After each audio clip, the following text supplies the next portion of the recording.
let's start with Zeke. So I did a high-stakes draft the other night, and I got to pick which slot that I was going to pick out of, and I went with 6, hoping that Zeke was going to fall to me there because I have him number 2 overall still, but he's going to be starting to drop day by day. We don't know if this guy's in shape. He's supposedly hanging out in Mexico. We haven't seen him yet. We haven't seen him in camp.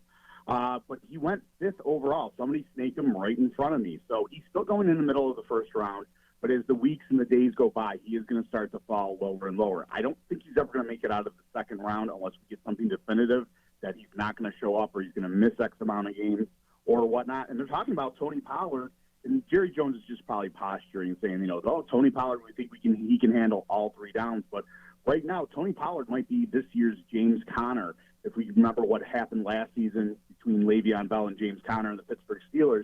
So Tony Pollard's a guy that all of a sudden should be on everybody's radar. He's a good late-round lottery ticket that could really pay off if the Zeke thing goes ahead and heads into the season and he's not still in camp.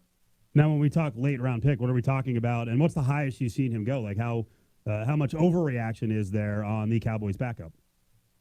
So he's been going usually around the 11th, 12th round, which seems about right to me. You're not paying a huge price there. It could pay off big time. We know the Cowboys have been a very run-heavy offense, and they got Ezekiel Elliott more involved in the passing game as the season went on last season. So Dak Prescott's going to have this offense rolling, and he's a guy that's still playing for a contract as well. A lot of interesting things kind of going on there in Dallas. Amari Cooper's a little bit banged up. We saw what he was able to do. He had some monster games once he got traded over to the Cowboys. So a lot of interesting things going on there in the Big D. Kevin Payne, RotoWire, is with us. All right, let's talk Antonio Brown. So what's the reaction right now on Antonio Brown? Because it's not only the helmet thing. I think he's going to overcome that. He's going to play, but his feet are jacked. There's a chance maybe he's not right for much of the season. So how is the fantasy community reacting on AB? So he went early 3rd round, and for me that's still too early. Somebody else in the draft room is going to like him a lot better than I will. I'm willing to take him in the 4th round and probably not even early in the 4th round. So he's going to go much ahead. I mean, we know what he can do, but I think we talked about this a little bit when I was on last time, that Antonio Brown was still kind of a red flag for me, just given the fact that he didn't show up for the game last year when the Steelers needed him. He's now got this foot issue, which could linger into the season. He doesn't look like he's going to play in the preseason at all. And look, at the end of the day, Derek Carr couldn't get it done with Amari Cooper. So I'm a little bit worried that Antonio Brown's numbers are going to take a hit. I expect that Josh Jacobs is going to get a huge workload, and they're going to run the ball a lot. That's what Gruden likes to do. He's going to want him to, execute. So that's why I'm a little bit wary of Antonio Brown. He's not going to end up on any of my teams. Granted, the talent is there, but I'm just worried that this foot issue is going to linger. And then you've got kind of, some off-the-field issues. Is his head really in this? What's going on with him? You don't know where his head is at right now. So I'm going to stay away from Antonio Brown.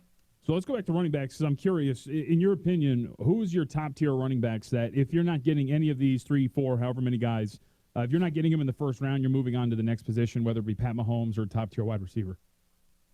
Yeah, so what I ended up doing the other night is number 6, I took DeAndre Hopkins. No problem doing it. It was a full-point PPR league, so that goes ahead and helps the receivers out, gives them a little bit of boost. 2nd round, I took James Conner. 3rd round, I took Aaron Jones. I think that those are very good picks in the 2nd and 3rd round if you can go out and get them. Conner was, had a ton of yards. I think it was 1,500 yards in only 13 games. I think that Aaron Jones, with the new coaching staff with LaFleur there, he's going to get a lot heavier of a workload. That's still going to be a great offense. So there still are those guys. Kerryon Johnson, Marlon Mack, Josh Jacobs, Derrick Henry. All those guys are going to be sitting there 3rd, 4th, and 5th round. Nothing wrong with going ahead and taking those guys. If you go ahead and early take a Devontae Adams or Odell Beckham Jr., Julio Jones, DeAndre Hopkins, nothing wrong if you take one of those guys in the late part of the first round. Go ahead and grab those running backs in the rounds 3, 4, and 5, and you'll be okay. So one of the, I think, sexy names that is starting to pop up here is David Montgomery, Chicago. What's your thoughts on how he fits into Chicago as a fantasy running back, too? Because he has been popping up as this sleeper pick and one that a lot of people are falling in love with. Yeah, and rightfully so. Look, everybody's going, well, wait a sec, what about Tariq Cohen? Tariq Cohen is going to be there, and he's going to get his touches, but he's a very unique player. He's going to rely out on the outside a lot. David Montgomery had that rushing touchdown in the preseason game, runs over the sideline. Nagy walks over to him and says, there's going to be a lot more of those this year. And I do believe that. This is a guy that's going to play, be on the field more times than he's not. He's capable of handling all three downs. He's capable of handling the goal line work. All the videotape that we've seen so far in the preseason and in camp suggests he's in for a big season. So can catch passes out of the backfield. I don't mind going ahead and taking him. I'm not quite as high as some other people. I think he went, I want to say late third round. That might be a little bit too high for me. But fourth, fifth, sixth round, if he's there in the sixth round, he's going to be a steal. And as value, I think he's still going to be there if you can get him in the fifth round. But you're right. The hype, the momentum on him is growing. I think if you really want to go ahead and get him, you're going to have to take him in the fourth round. Trust us. Every Wednesday, 3:45, Kevin Payne is our expert today from rotowire.com. You got 20-plus years of experience at RotoWire. It's going to help you win fantasy football, help you win baseball as well. You can get the draft kit info you need to dominate your league. And right now, there's a free 10-day trial at rotowire.com/free. Back to receiver. Antonio Brown's pretty far down the RotoWire list. So you guys have him actually at number 10, which is pretty amazing because he's still projected to have pretty big numbers. But receiver's a relatively deep position where you could have in excess of, 6, 8, 10 guys who may have 85 catches or more.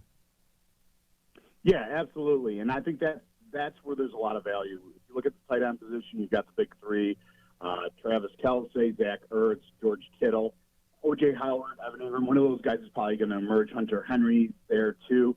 So one of those guys might emerge, but I think there's such great value at wide receiver. You can go ahead and wait till round 6, 7, 8 and get guys like Corey Davis and Allen Robinson, Robbie Anderson. Edie Westbrook's going to be the top guy for Jacksonville, and he's going to have Nick Foles, who's got a big arm throwing to him. You can get all those guys in that range and go ahead and wait. You've got really talented rookies. Talking about New England's N'Keal Harry, DK Metcalf for Seattle. Doug Baldwin's not there anymore. So I think that there's a ton of value if you want to go ahead and wait. Wide receiver is a great position to go ahead and target in those mid to late rounds. I think there's going to be a ton of value there.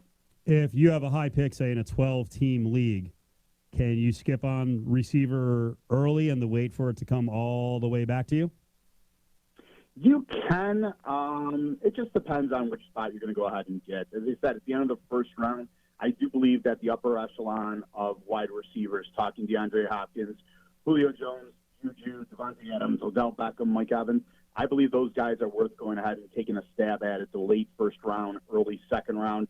And then, as I said, you've got all those running backs that are kind of there in rounds 2, 3, 4, 5 that you can go ahead and grab, who I think can still get you, well over 1,000 yards from scrimmage and get you double-digit touchdowns. So I still, I would go ahead, and if it's there, take one of those guys. But if not, I think you really do try to go ahead and load up on running back early. And as I said, if you can get one of those top 3 tight ends, and I've got them in the order of Travis Kelce first, George Kittle second with Jimmy G back, and number 3 would be Zach Ertz for me.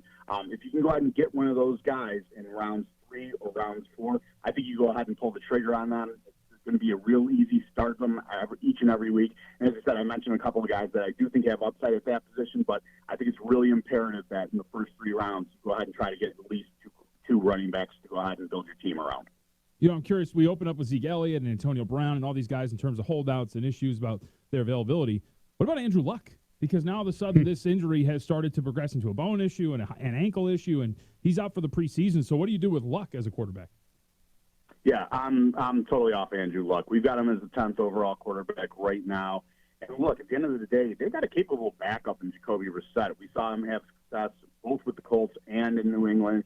This is a guy that I think, if push comes to shove and they have to make a decision about Andrew Luck, it makes it a lot easier to go ahead and sit Andrew Luck knowing that they have a capable backup like him. So, Andrew Luck, I'm only saying this, try to be risk-averse when it comes to injury. Your guys on your fantasy team are going to get hurt, banged up as the season goes on. Don't go into the season with these guys already having issues. So I am completely off of Andrew Luck. Love the offense. Love Frank Reich. I think that this is a Super Bowl caliber type of team if Andrew Luck is healthy, but they've done 3 or 4 MRIs on his calf and haven't been able to figure it out. Now they're saying there's something wrong with the bone.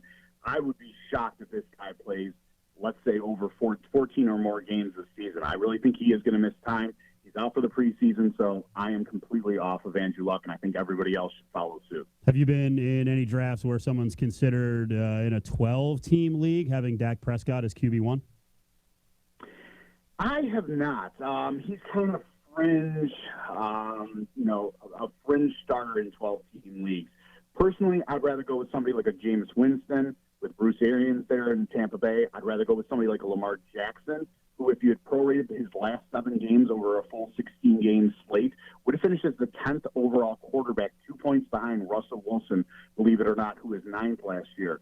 So Lamar Jackson, another year in this offense that they've totally gone and tailored to his strengths. I think he can go ahead and make that next step. They're saying that he's been a better passer. And even Jimmy G, look, he's coming back from the ACL injury, which is a pretty big injury, but he's had plenty of time to go ahead and get healthy. 2 seasons ago, 8.8 YPA.